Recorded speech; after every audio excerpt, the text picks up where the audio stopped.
All right, unlike last week, this week we are jet setting, and we are going off to a little gem in the Mediterranean, Malta. Now, in terms of archaeology, Malta has gotten quite a bit of attention recently around the web and beyond. And the Maltese archaeological community has not been super happy with this type of attention, but I would guess anything that brings additional visitors is fine by the tourism authority and operators.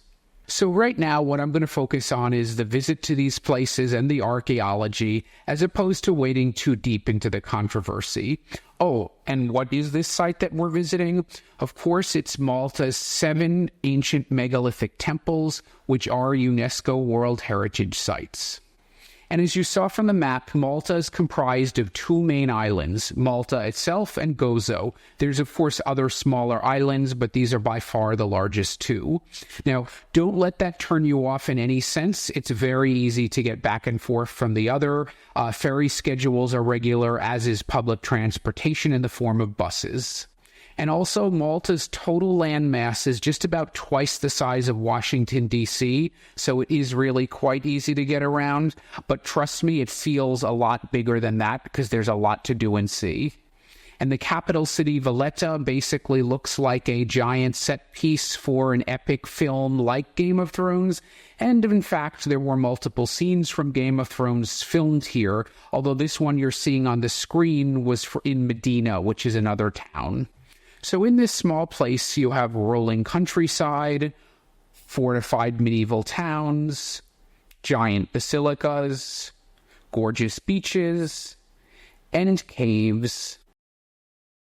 And there are other beautiful natural features, though this one right here, known as the Azur Eye, also featured in the Game of Thrones, sadly collapsed a few days after I visited. Oops.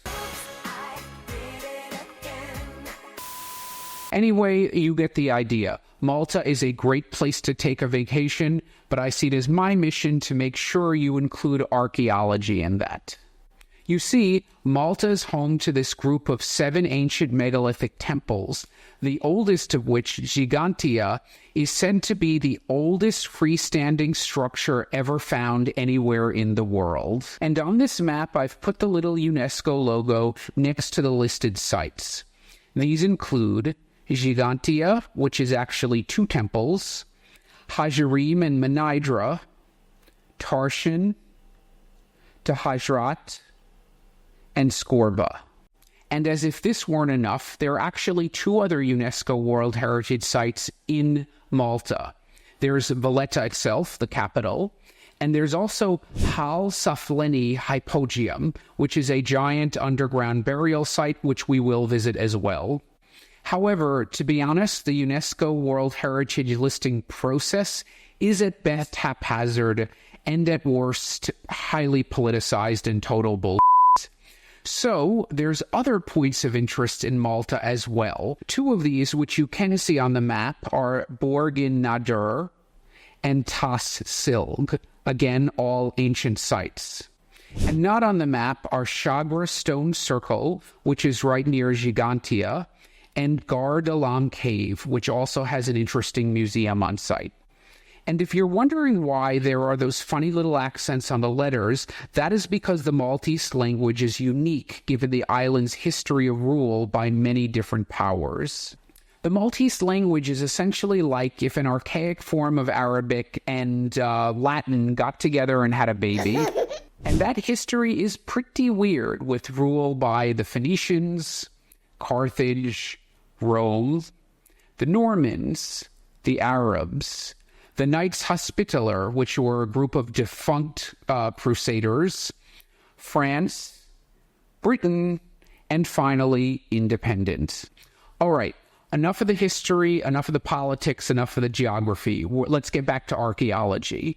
So the point is, there are a number of sites, and we don't have time to visit all of them, and I certainly didn't have time to visit all of them either when I was there. Plus, as you saw from the photos, some of those sites, though historically important, are not in the best of shape, and a couple are not even really open to the public. So what I'll do is discuss them in general with the general context and background, and then talk about one or two of them more in depth. And as per my usual advice, I highly recommend you go to the National Museum of Archaeology in the capital of Valletta. That will certainly give you the lay of the land. Now, it's not a big place, this museum, but it will take you quite a while to get through because it's chock full of information and artifacts about the prehistoric sites.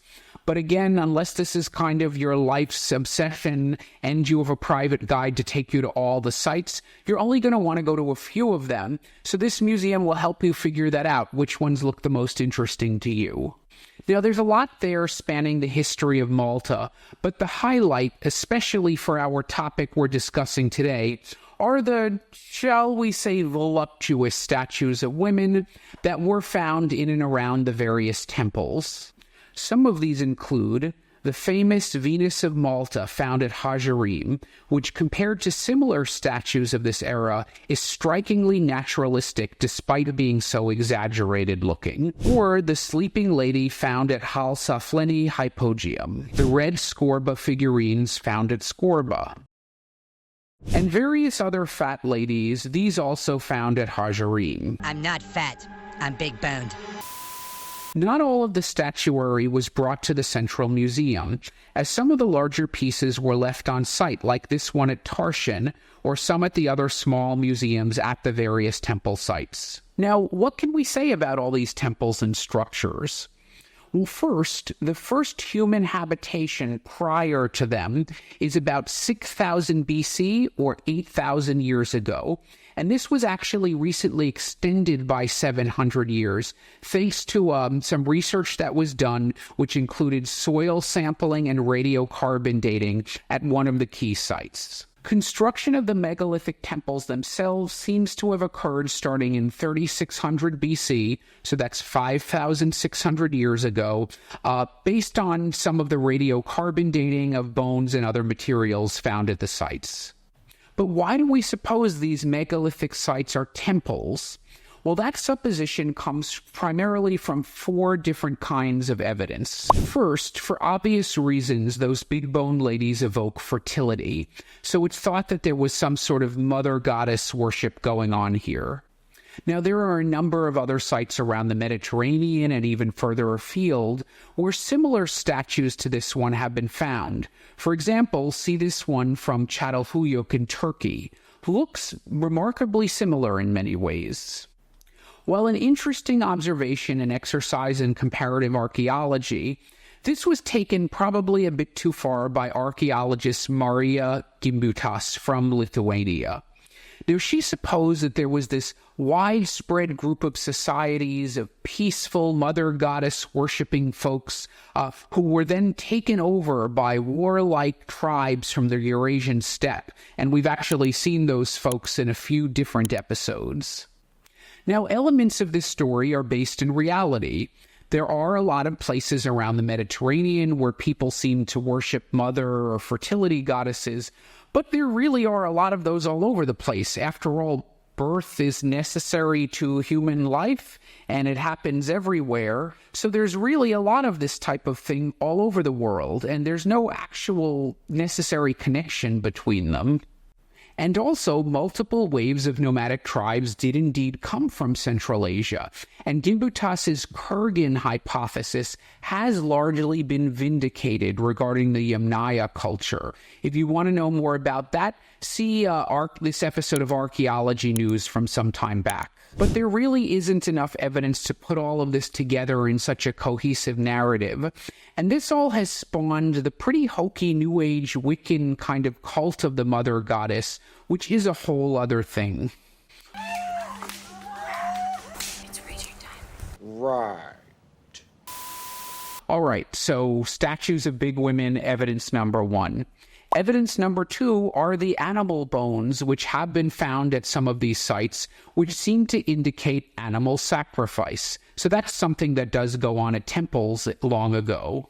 The third bit of evidence? Well, many of these sites are associated with burial grounds, which again is something else you tend to find at places of worship. Most strikingly, the Haġar stone circle, located just about half a kilometer away from the Gigantia temples, and probably contemporaneous with it, at least in part, that's home to one of the largest funerary complexes in the entire Mediterranean, with 220 or about 250,000 bones having been found there. Wow. And finally, number 4 in terms of evidence pointing to the fact that these would be temples comes from archaeoastronomy. Now, you see, almost all of these monuments are facing the south-southeast, except one of the temples at Mnajdra, which is facing a more northerly direction.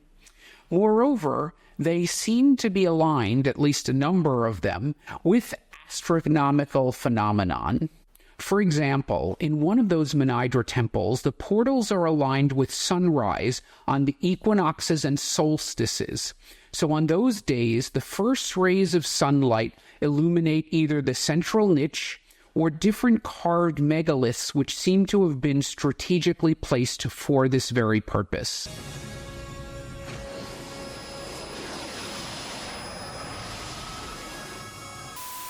So these 4 pieces of evidence, the fat ladies, the animal bones, the human burials, the astronomical alignments, all point to them being some kind of place of worship or ritual practice. And you can take a drink.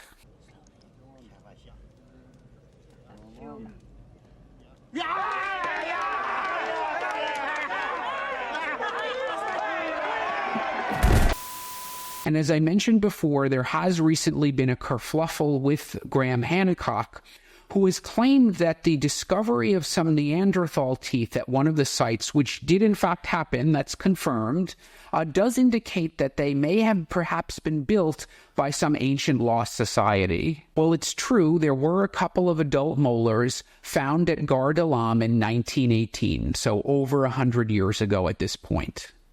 But the key point is that Gar Dalam is a cave site, and as you know from watching this channel, Neanderthal evidence is typically found in caves. And it also wouldn't be surprising that when the first Homo sapiens arrived, they also spent time in caves, as they were wont to do way back in the day. We know that. So all this really tells us is that this cave holds perhaps 100,000 or more years of hominin history, but not necessarily that the Neanderthals and the Homo sapiens interacted and overlapped, which we know they did do in some places. So this doesn't imply that the Homo sapiens were there at the same time as the Neanderthals and built the temples at that time. And also, remember that we do know that ancient hominins did have the ability to travel by boat, and this was confirmed recently. Remember that story about the arrival in Spain of ancient hominins 1.3 million years ago? So it shouldn't be shocking that they arrived in Malta as well, across the water. And finally, Hancock and others are dubious as well that, these ancient hut-dwelling primitive people could have found the wherewithal to build these megalithic structures. Well, there's a certain truth to that, but isn't that also the same thing with Stonehenge and a lot of other sites? Anyway, I report you decide, get your information from a lot of different sources and make up your own mind. So I think that gives you a pretty good primer about the sites and the background. So now all you have to do is choose which ones you're actually going to visit. And I have a bit of good news about that. Malta does have a very good system of public buses, which apparently is soon to be totally free. So these sites will be accessible even if you don't have a car. And the entrance fees are also fairly reasonable, 6 to 8 euros usually an entry. However, this all does kind of add up. If they were smart, they really would introduce a multi-site prehistoric card that would get you into all of them, that would also do the duty of attracting a different kind of tourist as opposed to the usual beach and Game of Thrones visitor. One big exception to that, however, is Saflieni Hypogeum, a site which is very environmentally sensitive and therefore has very limited entry, and that costs a hefty 35 euros for the entry fee. Now, as to the ones you should visit, first I would say definitely Gigantia. So there are two temples here, one of which is that structure which is believed to be the oldest freestanding structure in the world. It was built in 3600 BC, making it more than 1,000 years older than the pyramids of Giza. It's also the second oldest known religious structure on Earth, a few thousand years behind Göbekli Tepe in Turkey, a megalithic site which was built an astounding 11,500 years ago. Now, that's a place I definitely have to visit at some point. Anyway, Gigantia is one of those sites that does have an astronomical alignment, so look for that. As for the architecture, it's fairly typical of what we see at these temple sites, which comprises a central aisle and apses on either side facing each other symmetrically. Unfortunately, like many of these temple sites, this one was excavated early in 1827 and some a lot earlier even than that. What that meant is a lot of the microscopic evidence that we know to look for today, like soil, is gone forever, along with the learnings from that. There is a small museum there where you can learn a bit more about the site, as well as see some of the statuary, particularly some pieces found at the nearby Haġar stone circle. However, to be honest, and broken record alert, probably more than any other UNESCO-listed site I've seen and more than any I've presented to you on this channel, if you do not know what you're looking at and what to look for, these sites really do epitomize the disappointing ruins category. And total confession here, at the time I visited, I didn't have a great understanding of what I was looking at either, so there was definitely stuff I missed at the site. For example, these spherical stones believed to be used as ball bearings for the vehicles that brought the giant stones to the site. I missed those. Or this part thought perhaps to be an altar where an eternal flame would have burned. And because I wasn't that well read about this stuff before going there, I only figured this out after I visited and have spent a lot of time really kicking myself about that. So do yourself a favor and get yourself that guided tour. I really wish I had done that in retrospect. All right, so that's Gigantia. And that's actually on the island of Gozo, meaning you will have to take a ferry there. But I love boats, so that's always a good thing in my book.